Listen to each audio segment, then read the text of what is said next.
Assalamualaikum, jumpa kembali. Pada kali ini refleksi terbimbing pada modul 32A6. Tujuan pembelajaran khusus ini, CGP dapat mengidentifikasi cara pandang yang sebelumnya, melihat dari sisi masalah dan kekurangan sekolah dari semua sumber daya yang ada dengan memandang dari sisi aset dan kekuatan yang dimiliki oleh sekolah. Terus CGP mampu mengambil makna dari pengalaman belajar dan dapat melakukan refleksi yang dipandu oleh fasilitator. Pada modul ini kami menuliskan reflektif dengan menjawab pertanyaan-pertanyaan yang ada di LMS, kemudian menuliskan hasil karya berupa kata yang bisa mewakilkan tulisan reflektif tersebut. Pertanyaan pertama, apa yang menarik dari proses dan hasil pemetaan tentang sumber daya di daerah untuk sekolah Anda? Yang menarik dari proses dan hasil pemetaan tentang sumber daya di daerah untuk sekolah, saya memahami bahwa daerah setempat memiliki aset modal yang kaya dengan sumber daya yang bisa dikelola untuk kebermanfaatan dalam lingkup sekolah ataupun daerah. Di sisi lain, saya juga melihat pendekatan berbasis aset yang kompleks, di mana hal tersebut merupakan cara praktis untuk menemukan dan mengenali hal positif yang ada di sekolah.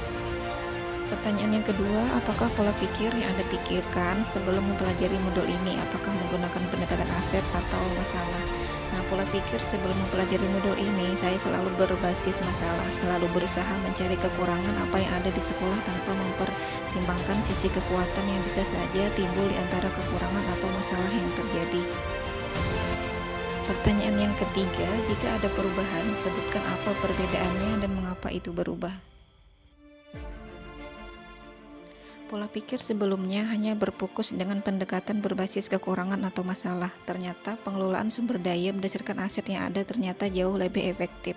Adapun perbedaannya yakni pendekatan berbasis kekurangan selalu berfokus pada masalah dan isu, fokus mencari sponsor dan bantuan. Sedangkan pendekatan berbasis aset lebih kepada fokus pada aset dan kekuatan serta mampu mengorganisasikan kompetensi dan sumber daya yang dimiliki sekolah.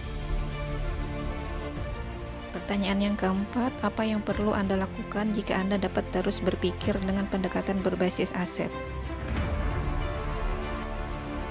Pendekatan yang saya lakukan adalah dengan merencanakan pengelolaan berbasis aset sesuai dengan visi dan kekuatan, melaksanakan rencana aksi yang sudah diprogramkan dan mencoba selalu menemukan serta menggali hal-hal yang positif dalam kehidupan dengan menggunakan kekuatan dan potensi yang ada dalam berpikir, berusaha konsisten, memusatkan perhatian pada aset dan sumber daya yang ada.